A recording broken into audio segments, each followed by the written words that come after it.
Hello everyone, thank you for tuning in to my YouTube channel.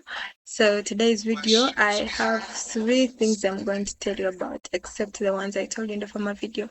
The former video of search strategy part 1, I gave you 3 search strategies. So this video is part 2, and I'm going to give you other 3 search strategies, and that is filters and limits, database selection, iterative process. That's what I'm going to give you today, and hope you learned something also today. Meanwhile, thank you for tuning in, and let's dive deep into these search strategies and get to know what they really are. Okay, so this is part 2, where I told you it's filters and limits, database selection, iterative process. So what is this filters and limits? Filters and limits, the words or phrases you can use to narrow down results when you add them to your research topic based on criteria such as publication date, language, search type, or geographic origin. So the real concept about these filters and limits is that filters and limits help to focus on the most relevant and specific information. Let me give an example here. Researching recent trends limits results to to publications from the last 5 years. For region specific studies, filter by location. That means if you're using filters and limits, this one is first of all going to enable you focus on the research you want. That means it's going to enable you focus on the research in a specific parameter. Because now when you put your search topic in so that you can get the results, it's going to give you results from maybe you're searching about technological advancement in education, to give you results from Africa, it will give you results from Europe, it will give you results from everywhere. But now here you have to use filters and limits to give you a parameter of where you should end, or to give you a frame of where the results coming should end. So that's why you're going to apply filters and limits so that you can focus on one thing.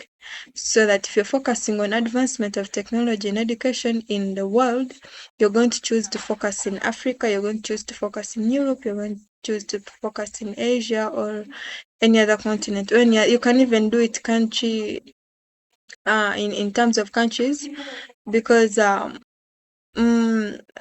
because if you're going to study a specific topic and it's coming from a wide range of sources, it's going to find a bit hard for you to focus, because as you're looking at advancement in technology in education in Africa, you're going to read also in America, you're going to read in another part, and they may be kind of different, and your research will be so hard to do. So when you apply filters and limits, it's going to help you focus on a specific part. So if searching, for example, here, if searching for gender-based violence and rural communities, this yields limited results. Just by adding synonyms like intimate partner violence or rural areas. So also filters and limits include something like, if you're searching about a specific topic, it's going to, and that's how you're going to feed it into the browser. It's going to give you results concerning the words you have used in that topic for your research. That means you're not going to be able to know other results in case you used other synonyms. But now you put in synonyms to mean words that you have used in your research topic. They'll also give you other results that will help you get more sources of information, and they will give you a good collection so that you can make some good research work. Well, I'll take you through an example where we are going to see, try to browse and see how this works. Okay, let's go there.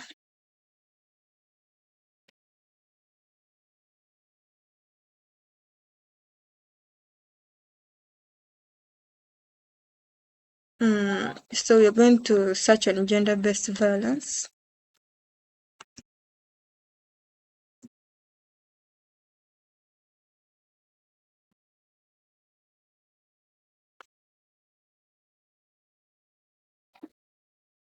Gender-based violence. So here they are giving you this information from the UN. They're also giving you information from International Rescue Committee, Plan International, European Communion. All these are giving you information. World Bank, European Institute, all this information is still about gender-based violence. But the first part we talked about what we call limits. You're going to limit yourself to a specific parameter where you're going to base or where you're going to focus. That's why I told you filters and limits help you to focus on a specific part of the search topic so that you can get clear information. Other than like these are all sources of information, US from UNFPA, there's World Bank, there's European Institute, all these are sources of information. But now you have to say I want gender-based violence from let me say Europe.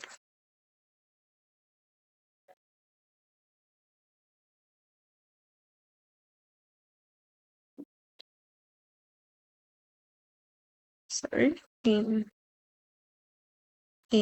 Europe.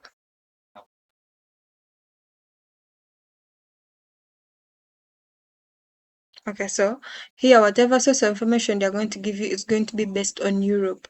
So it will be easy for you to find out whatever you want to include in your research, whatever you really want to know. It will be easy for you because all the things that you will come across in your information that you've got is going to be about Europe. So it will be easy for you to summarize your research and then um make a good conclusion, and literally it gives you good focus. That's a good thing about filters and limits. So let's try for using synonyms, that's in filters, to help you get a wide range of sources of information. When you use the gender-based violence, it will give you only things concerning gender-based violence. But realize that when you use another synonym like intimate, let's say intimate relationship based violence, yes, that will do.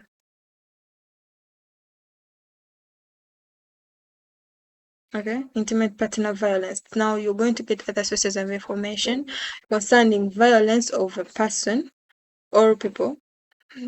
Rather than if you only say gender-based violence, you may not get good or enough sources of information. But here, they'll bring for you domestic violence. It's an example of intimate relationship.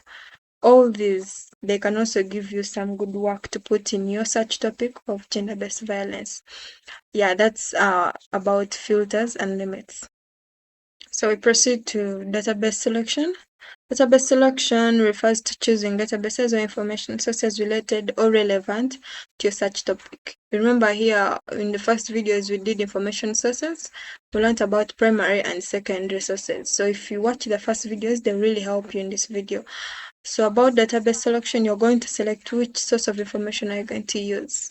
From the basis of the mere fact that we have two types of information sources, primary and secondary. So you have to first see, am I using a secondary source of information or a primary source of information?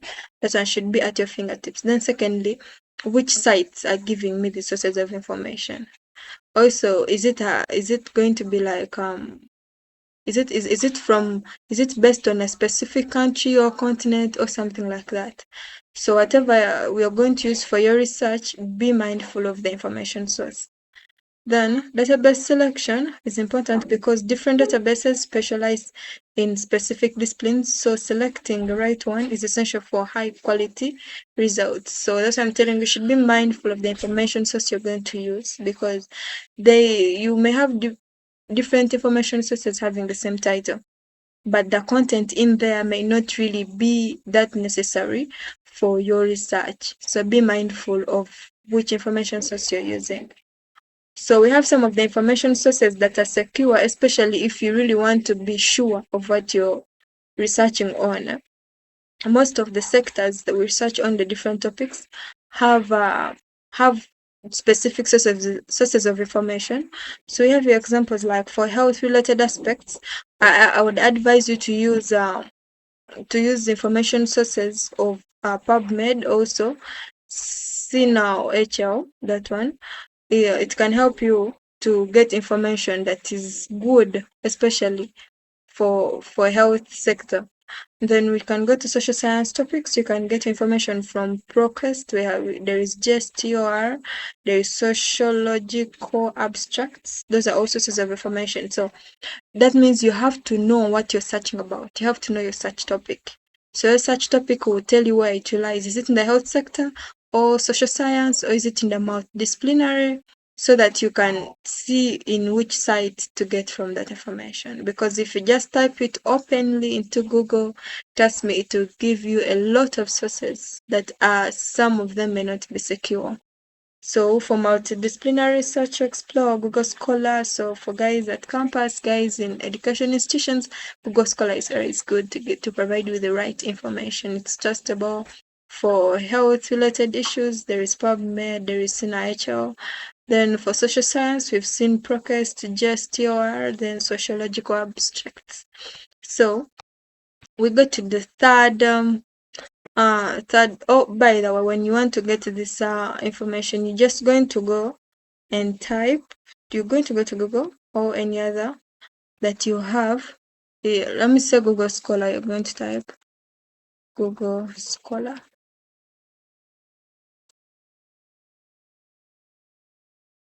And you search for that.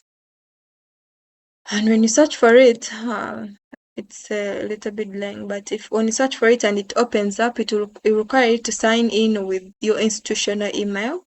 And when you sign in, that means it will be able to give you the results of whatever you want. So that's how we use these sources of information. For health, still you come and you type your PubMed. Try it can't be reached. To try to reload. Okay.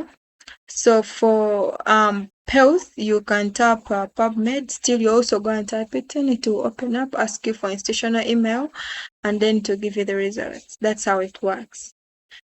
Iterative process.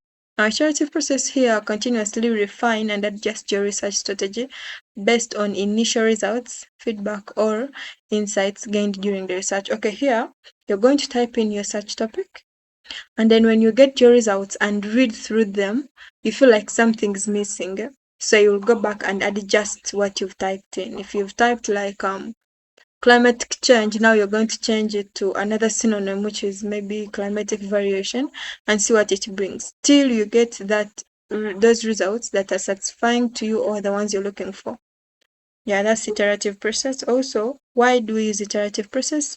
Research is often a dynamic process, and modifying your search terms or approach helps uncover more targeted results. Yes, every time you adjust the way you've typed in your search topic is going to help you discover more results that are important, or rather it will help you upgrade. And maybe for the first results were not so satisfying, you'll get second results and maybe they're better off, or there is a way you can combine results from the first search and another research, so that you can merge up and get some good research information. So for example, if searching for technology advancement and education, it yields too many broad results. Refined by adding something like technology advancement and education in Africa. When you just put it open like this, it will give you too many results and you not get this good thing you're looking for. So you go back and change it, maybe, and Africa. So now it will bring things concerning Africa that are clearly explained, and maybe you'll be able to get what you want. That's what I mean by iterative process. So we've come to the end of our session. Thank you for viewing. Thank you for tuning in.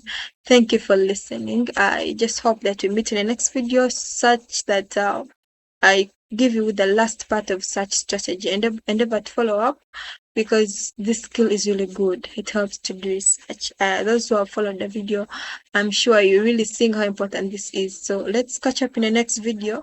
This is what I had for you for today.